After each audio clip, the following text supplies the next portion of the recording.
Hi, I'm Henna and I'm going to take you through a day in my life, a day in the life of a Pakistani journalist. I'm not really sure what I want to go. One second. Hello? Yeah? Crap. Come. What? It's a blast. Hello हाँ ये जल्दी से ticket डालो blast in Lahore नहीं ये डालो मैं details देता हूँ So the baby by 6 to 8 weeks of age should be able to smile.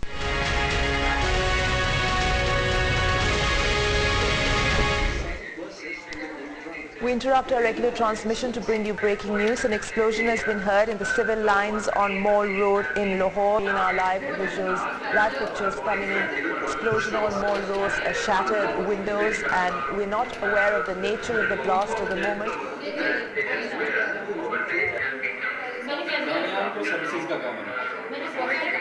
I've been a journalist for almost 3 years now, and I've always had this passion to do something in journalism, and the added advantage was that I was good at writing. So I started my career at an English newspaper, from where I shifted to the electronic medium and English news channel, and my career so far has had some ups and downs, but the overall experience is rewarding, and I feel that I can make a difference and I am making a difference. How much time? Okay, it will take like 2 minutes to get there. I'm going to cover another blast, but I haven't told my mom because she worries a lot. Where am I? Have I eaten anything or not? Am I present on the blast site or not? So I prefer not telling her. But she is a mom after all and gets to know about my whereabouts from one source or the other. There was this one incident when I was covering the Manama attack, and one of my relatives saw a live beeper of mine on the channel and told my mom, and my mom totally freaked out. But I think with time she has understood that this is my job and I must do it irrespective of the security situation and her own personal liking.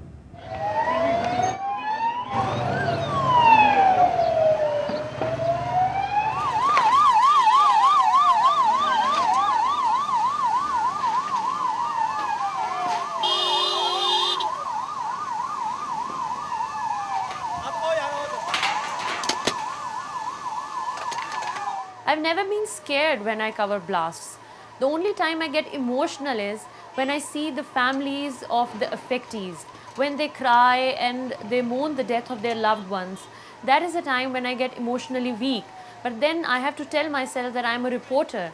And then with time, I've gradually desensitized myself to the point that I know this is my duty and I have to do it regardless of the emotions that I feel at that time.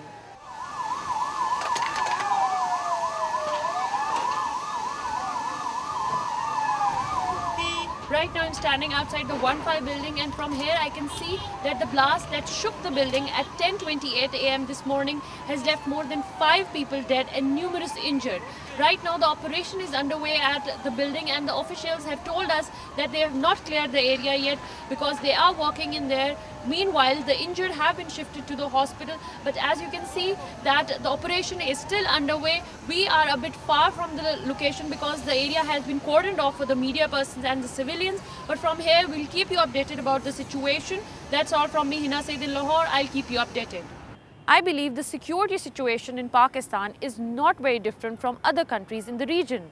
Afghanistan, Sri Lanka, India, they're all facing military operations and insurgencies. But I believe that the people are strong and they will fight back. I think we grew up in a rather peaceful world, which has become more violent now. But nothing is permanent in this world. Change does take place, and it will happen for good, and peace may prevail in the region.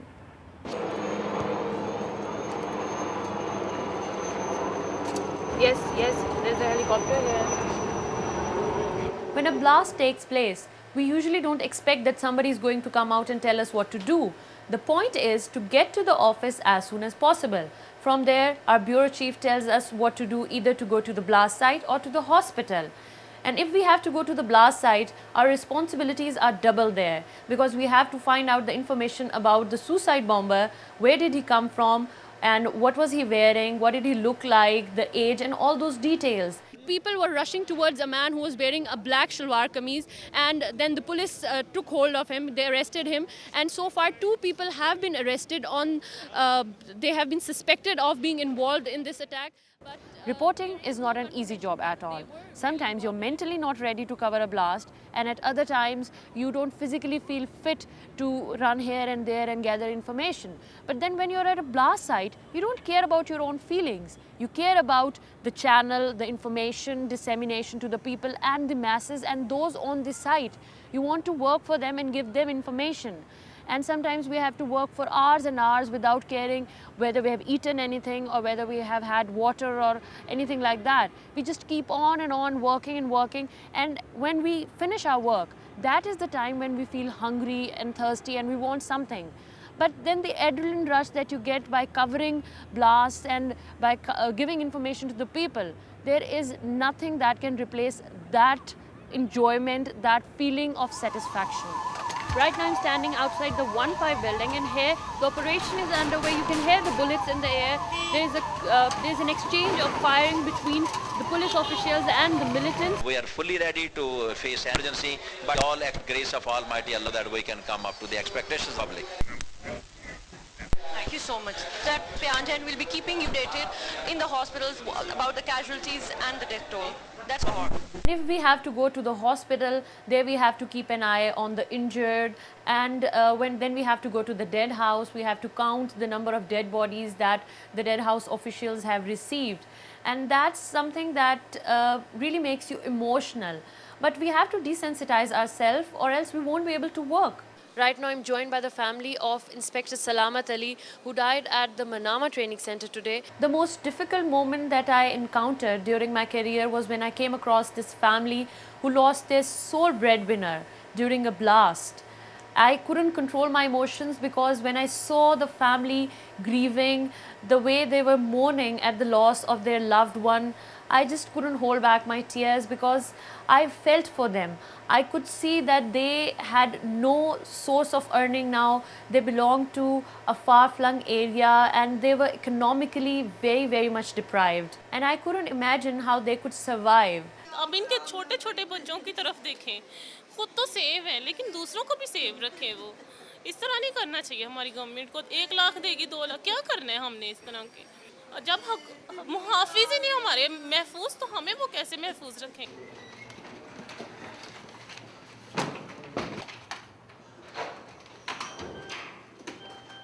People are facing security threats everywhere in the world, so they have to think once before going out. Where are they going?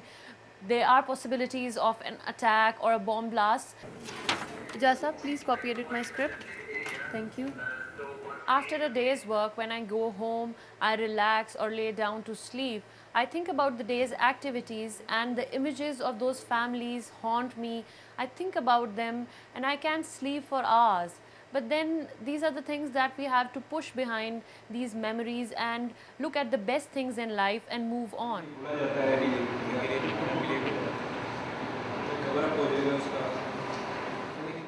I would never be anything else but a reporter, by profession, by choice, and it is something that I truly enjoy. Yes, our social life is affected. We don't get to go out that much, and sometimes we also have to sacrifice our off days. But that is a part of your job and you must understand that. Okay, bye-bye. Bye-bye.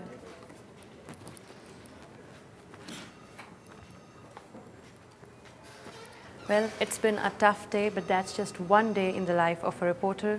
Tomorrow will be a new day with new challenges. Take care.